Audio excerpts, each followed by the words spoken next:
नमस्कार दोस्तों, भक्ति शक्ति में आप सभी का स्वागत है। दोस्तों, आज हम सुनेंगे एक अद्भुत और दुर्लभ कथा जो है नर और नारायण की। ये बहुत ही सुंदर कथा है। तो चलिए दोस्तों, अब हम कथा सुनते हैं। एक असुर था, दंबोदर। उसने सूर्यदेव की घोर तपस्या की थी। सूर्यदेव जब प्रसन्न होकर प्रकट हुए और वरदान मांगने को कहा तो उसने अमरत्व का वरदान मांगा। सूर्यदेव ने कहा, ये कभी संभव नहीं है। तब उसने मांगा कि उसे 1000 दिव्य कवचों की सुरक्षा मिले। इनमें से एक भी कवच सिर्फ वही तोड़ सके जिसने 1000 वर्ष तक की तपस्या की हो, और जैसे ही कोई एक भी कवच को तोड़े वह तुरंत मृत्यु को प्राप्त हो जाए। सूर्य देवता बड़े चिंतित हो गए। वह इतना तो समझ ही पा रहे थे कि पक्का ये असुर इस वरदान का दुरुपयोग करेगा, किंतु उसकी तपस्या के आगे वह मजबूर थे। उन्हें उसे ये वरदान देना ही पड़ा। इन कवचों से सुरक्षित होने के बाद उन्हें उसे ये वरदान देना ही पड़ा। इन कवचों से सुरक्षित होने के बाद वही हुआ जिसका भगवान सूर्यदेव को डर था। दंबोदर अपने सहस्त्र कवचों की शक्ति से अपने आप को अमर मानकर मनचाहे अत्याचार करने लगा। वह सहस्त्र कवच नाम से जाना जाने लगा। उधर सती जी के पिता दक्ष प्रजापति ने अपनी पुत्री मूर्ति का विवाह ब्रह्मा जी के मानस पुत्र धर्म से किया। मूर्ति ने सहस्त्र कवच के बारे में सुना हुआ था। उन्होंने श्री विष्णु जी से प्रार्थना की कि इसे खत्म करने के लिए वे आए। विष्णु जी ने उसे आश्वासन दिया कि वे ऐसा करेंगे। समय क्रम में मूर्ति ने 2 जुड़वा पुत्रों को जन्म दिया, जिनके नाम हुए नर और नारायण। दोनों शरीरों में होते हुए भी एक ही थे, 2 शरीरों में एक आत्मा। विष्णु जी ने एक साथ 2 शरीरों में नर और नारायण के रूप में अवतरण किया था। दोनों भाई बड़े हुए। एक बार दंबोदर इस वन पर चढ़ आया। तब उसने एक तपस्वी मनुष्य को अपनी ओर आते देखा और उसे भय का अनुभव हुआ। उस व्यक्ति ने कहा, मैं नर हूँ और तुमसे युद्ध करने आया हूँ। भय होते हुए भी दंबोदर ने हंसकर कहा, तुम मेरे बारे में जानते ही क्या हो। मेरा कवच सिर्फ वही तोड़ सकता है जिसने हजारों वर्ष तक तप किया हो। नर ने हंसकर कहा कि मैं और मेरा भाई नारायण एक ही है।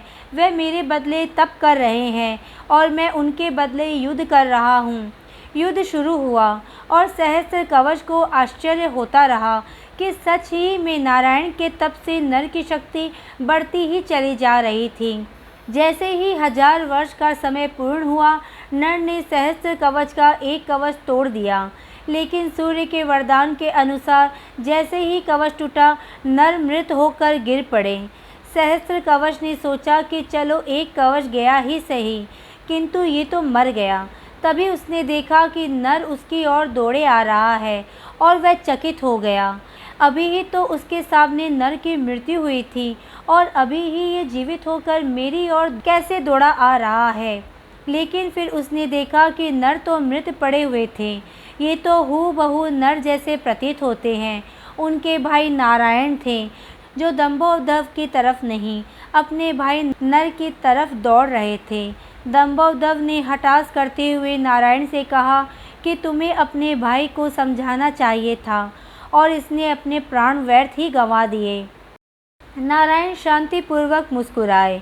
उन्होंने नर के पास बैठकर कोई मंत्र पढ़ा और चमत्कारिक रूप से नर उठ बैठे। तब दंबोदर समझ ही गया कि 1000 वर्ष तक शिव जी की तपस्या करने से नारायण को मृत्युंजय मंत्र की सिद्धि हुई है, जिससे वे अपने भाई को पुनर्जीवित कर सकते हैं।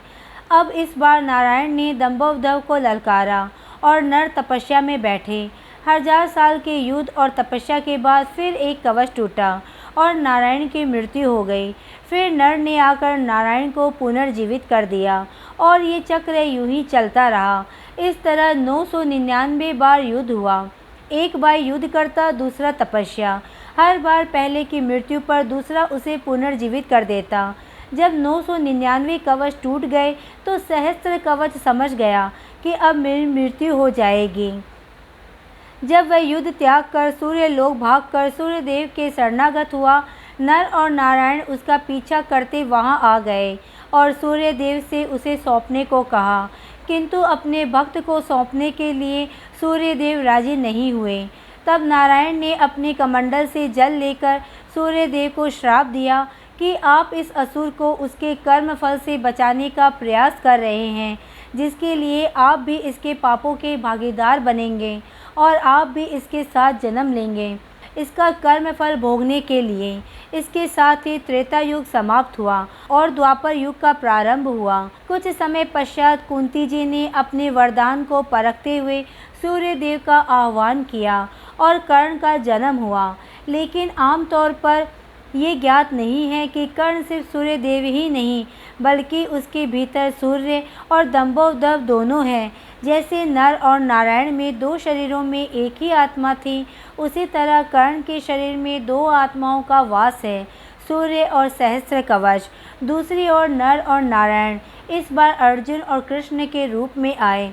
कर्ण के भीतर जो सूर्य का अंश है, वही उसे तेजस्वी वीर बनाता है, जबकि उसके भीतर दंभोदर के भी होने से उसके कर्म फल स्वरूप उसे अनेक अन्याय और अपमान मिलते हैं। उसे द्रौपदी का अपमान और ऐसे ही अनेक अपकर्म करने को प्रेरित करता है। यदि अर्जुन कर्ण का कवच तोड़ता तो तुरंत ही उसकी मृत्यु हो जाती, इसलिए इंद्र कर्ण से उसका कवच पहले ही मांग कर ले गए थे।